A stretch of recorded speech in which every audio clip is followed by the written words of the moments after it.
What's up, Guardians? This video today is going to be covering how to farm every single material and currency inside of Destiny 2, updated as of the Edge of Fate, as a completely solo player.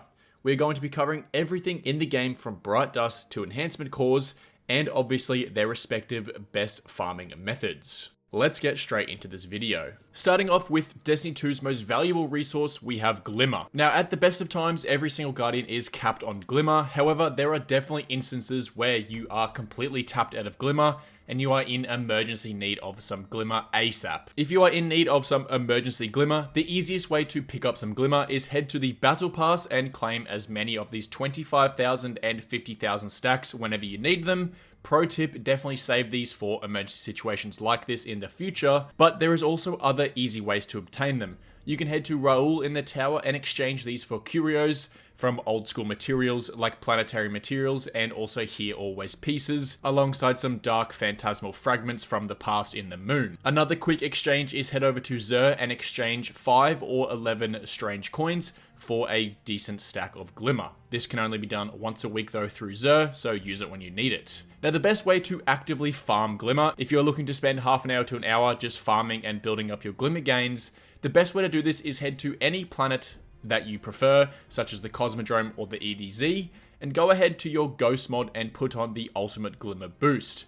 This will boost all gains by 65%, and obviously this will passively give you 65% more Glimmer. While you have this Ghost mod activated, go ahead and complete any heroic public event. This will net you up to 15,000 Glimmer per heroic event completed. Now, in this clip, I only receive about 5,000. That is because that is all I could get before I reached the Glimmer cap. But trust me, you will receive up to 15,000 Glimmer per heroic public event. Now, also another way to actively farm Glimmer if you don't feel like doing these public events, you can mindlessly run around and collect planetary materials. On your Ghost mod, make sure you have the Bountiful Harvest paired with the Wombo Detector on your Ghost, and go ahead and just run around and pick up any planetary materials and also chests. Each material that you pick up will net you around 1200 Glimmer, with each chest giving you a little bit less than this. Pairing both of these methods together by doing public events and running around picking up all the planetary materials, you will be at Glimmer cap within minutes. Moving on to our second material, we have Enhancement Cores.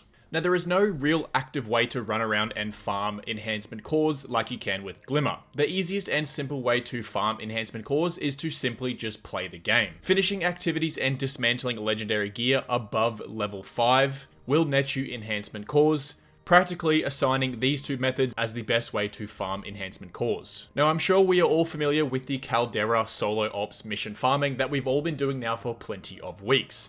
Finishing one of these solo ops missions will net you 2 cores per mission, alongside 2 legendaries, or possibly even 3 if you get lucky. Dismantling these legendary pieces of gear will give you a chance at a core per legendary, meaning you can farm up to 3 or 4 cores per mission. Now, knowing that we can complete a solo ops mission in under 3 to 4 minutes, this is the most effective way to practically farm Enhancement Cores. Make sure on your Ghost mod you have the Core Harvest mod active for a chance at an extra core when it is available. While you're also in the portal activities, doing any easy mission that has up to 3 bonus drops per mission will net you more legendary items, whether it's armor or weapons. So doing these easy missions for bonus drops will net you more cores if you get lucky enough when you dismantle them. If you head over to Banshee in the tower as well, he still has his old school bounties, which will net you 4 cores, 1 per bounty, per day. You can do this on all 3 of your characters, allowing up to 12 enhancement cores per day on your account. Over in the seasonal hub in the weekly rank, which resets every single weekly reset,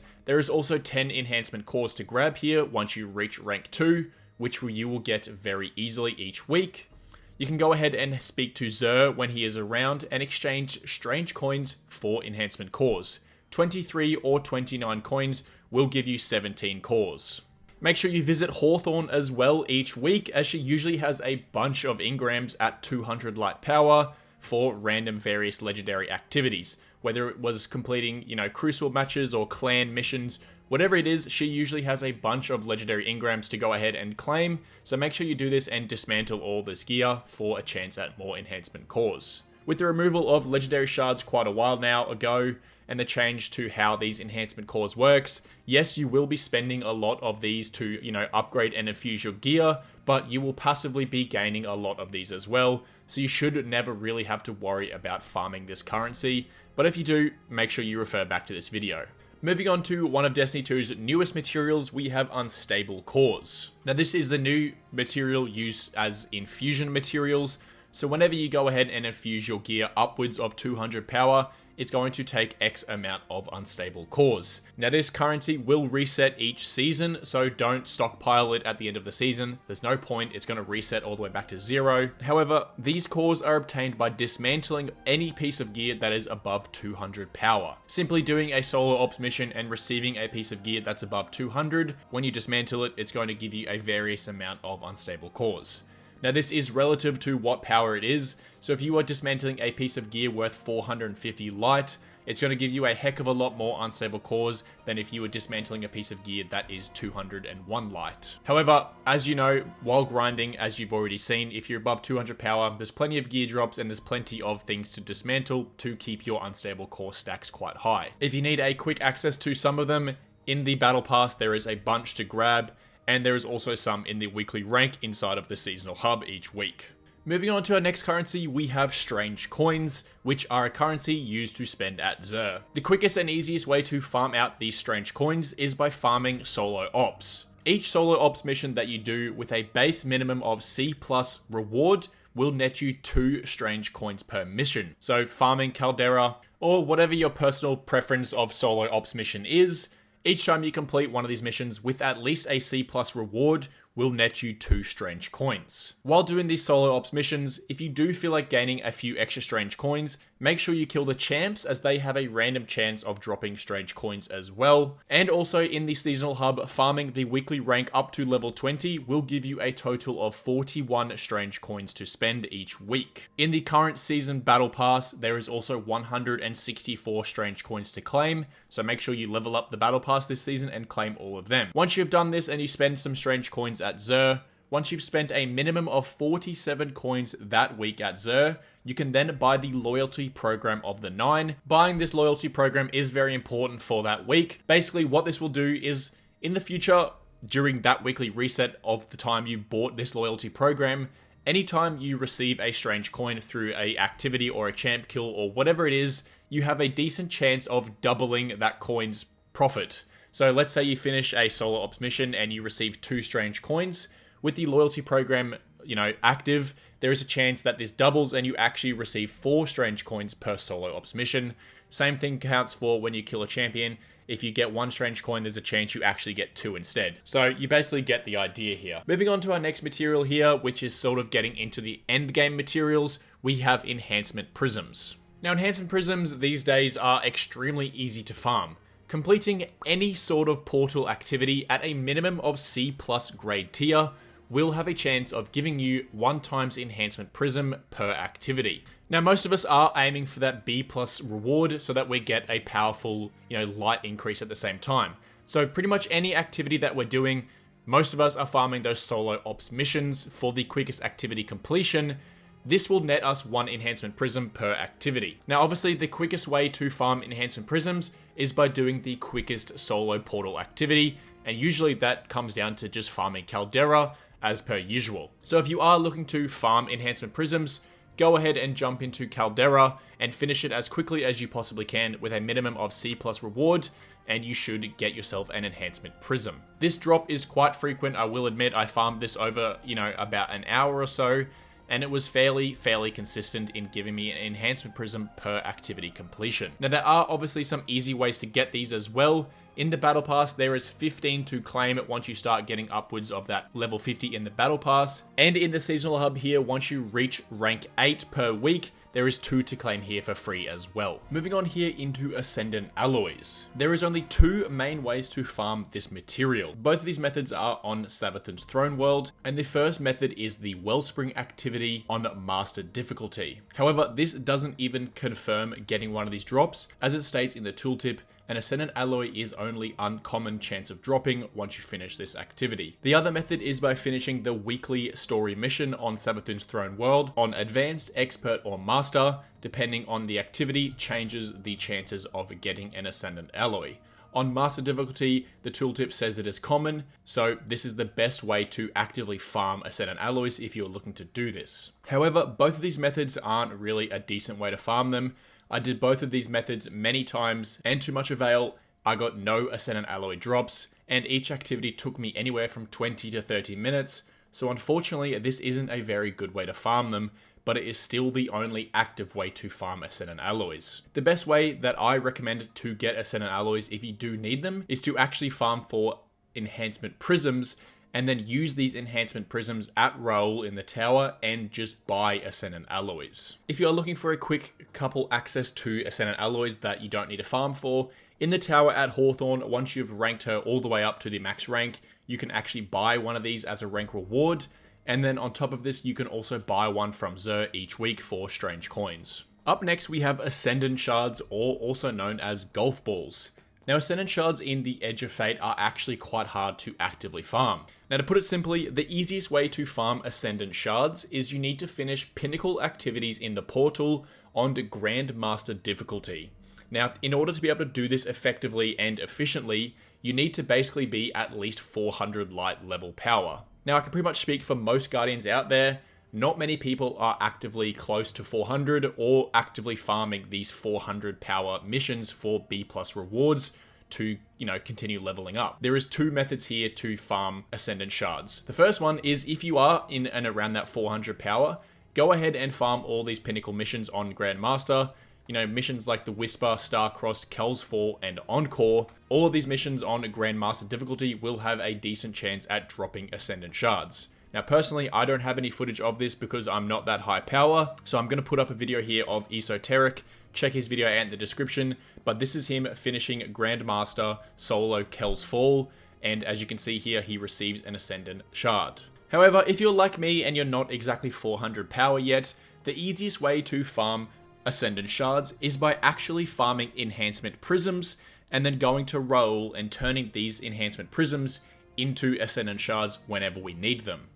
Like I said earlier, Enhancement Prisms are very easy to get. Just finish any portal activity, especially the solo ops quick missions in 2 minutes, and you're almost guaranteed an Enhancement Prism per completion.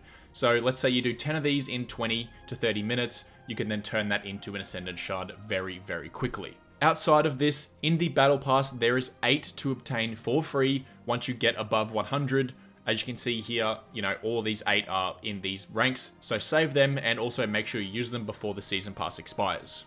Now, just quickly before we wrap up with the last few materials, I want to go over Rahul in the tower. At Rahul in the tower, you can basically buy all of these endgame materials with other endgame materials. So if you're looking for a quick boost in materials, or you simply have some sort of abundance of, enhancement cores, you can use all of these cores to progress and buy more endgame materials. So down here at the bottom, we have special orders. Now these are limited to 3 purchases per weekly reset at a discounted price. So all of these will cost you a reduced amount of Glimmer, and as you can see, you can only use them 3 times per week. Now above this, you can buy Enhancement Prisms, Ascendant Shards, and Ascendant Alloys as many times as you want, as long as you have the materials. So let's say you have an enormous amount of enhancement cores, you could actually buy a lot of Enhancement Prisms, and then turn these into shards, and then go ahead and then turn these into Ascendant Alloys as well. So down at Roll, if you're looking for a quick batch of materials, come down here and buy any of these if you need them. Now let's move on to exotic ciphers. These are obtained from Xur through the quest that he offers when he is in town. So go ahead and grab this quest, complete it, come back to Xur, hand it in, and you get an exotic cipher. You can hold 5 of these in your inventory, so make sure you do this quest every single time you need a new one, so that you never run out. Moving on to the newest zone, we have Kepler. Now in Kepler, there are plenty of materials that we need to farm if you want to buy some of the things at the Kepler vendor. So as you can see right here, if you open up Kepler, there is actually a map guide, and all of the materials are listed here on the left with exactly how to actively farm them. Now, I'm not going to go individually through every single material and show you what to do, how to kill it, all that, because this video is already getting long enough. So, like you said, open this map guide and you can easily see how to farm these and where to get them, and it makes it extremely easy to do so. Moving on to Deepsight Harmonizers, one of the resources that Bungie has actually removed from the game this season. Usually we used to get about 5 per battle pass per season.